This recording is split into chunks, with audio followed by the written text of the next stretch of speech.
Et c'est une coalition, c'est un groupe d'experts qui travaille à un plan de paix. Et aujourd'hui, ça n'existe pas. Il y a deux possibilités. Et moi, je regrette que ça ne soit pas sorti de l'Union européenne, parce que vous l'avez dit, Joe Biden n'est pas du tout sur cette ligne. Non. Les Américains sont des va-t-en-guerre, qui en plus sont parfaitement hypocrites, disons les choses telles qu'elles sont. Ils sont les premiers à annoncer la fin de l'importation du pétrole russe, et ils se mettent à négocier le lendemain avec le Venezuela. Alors, Pardon, certains à gauche préconisent attendez, je voudrais répondre. qu'on coupe le gaz en Europe, le gaz russe. Non, mais je voudrais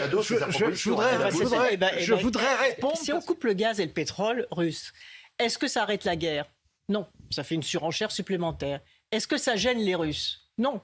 Ça gêne le peuple russe, il y aura moins d'entrées. Mais non, mais les Russes... Ça diminue les rentrées financières. Non, parce qu'ils le vendront à qui? Ils le vendront à l'Inde, ils le vendront à la Chine. Vous avez raison pour le gaz, vous avez raison pour le gaz, mais pas pour le pétrole. Mais si, il y a une telle pénurie de pétrole à l'échelle mondiale que les Russes vendront à d'autres personnes. Donc tous ceux qui nous disent il faut arrêter d'acheter l'énergie parce que c'est cet achat qui finance la guerre, ont tort. Et cette décision serait une catastrophe. Pourquoi? Parce qu'elle plongerait l'Europe dans la crise économique.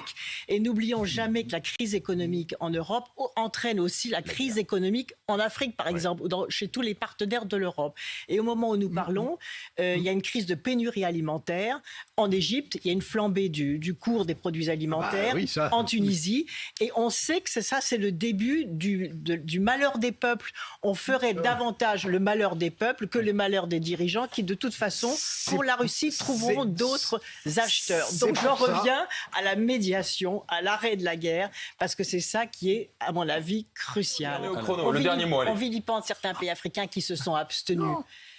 Sur le vote contre la Russie. Et moi, je pense qu'ils ont raison, parce que ça veut dire qu'il faut qu'on réfléchisse à la raison pour laquelle les partenaires de l'Europe dans le monde n'ont pas envie de subir un conflit qui n'est pas le leur et ne comprennent pas pourquoi l'Europe a laissé ce chaos au sein de son continent. Vous voyez ? Elle a raison, Ségolène Royal. Donc cette forme de sagesse dans l'abstention, c'est une obligation à réfléchir. Alors, il reste plus beaucoup de temps là. Alain va répondre 10 secondes. Obligation à réfléchir.